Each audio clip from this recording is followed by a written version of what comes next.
Чоң ата, шайлоо деген эмне? Балам, сен курбуларың менен топ ойногондо эреже сактайсыңарбы? Ооба, анткени эч кандай эреже жок болсо, биз ойной алмак эмеспиз. Ар ким өз билгенин кылып көп башаламандык болмок. Силердин ойнуңарда эрежелер болуш керектигин ким чечет?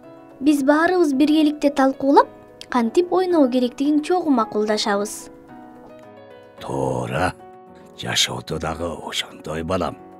Биздин мамлекетте биз дагы мыйзамдарды жазылган эрежелер боюнча жашайбыз.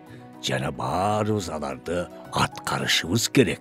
Бирок өлкөбүз чоң. Кыргызстанда 6 миллиондон ашуун адам жашайбыз. Ошондуктан макулдашууну, кеңешүүнү жеңилдетүү үчүн бизде өкүлчүлүктүү органдар, жергиликтүү кеңештер жана жогорку кеңеш бар. Кеңештердин мүчөлөрүн же аларды депутат деп аташат.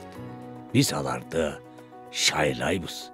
Мисалы, 11 апрелде жергиликтүү кеңешибиздин депутаттарын шайлайбыз. Бул абдан маанилүү тандоо. Анткени биздин депутаттарды шайлаганда алар биздин атыбыздан чечим чыгарат деп ишенебиз. Ой, абдан жоопкерчиликтүү экен. А мен чоңойгондо депутат боло аламбы?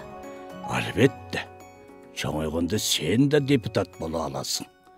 Анткени ар бир аял жана эркек киши шайлоого катышууга бирдей укуктуу.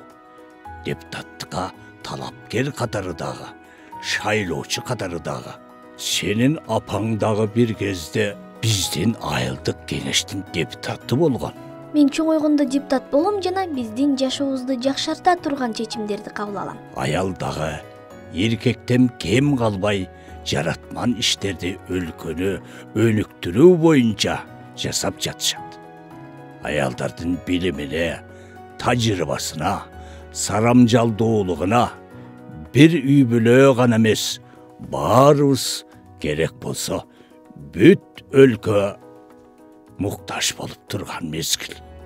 Урматтуу кыргызстандыктар, өлкөбүздү бирге өнүктүрөлү. Аялдарды колдоо боюнча мамлекеттин саясатын бирге колдойлу.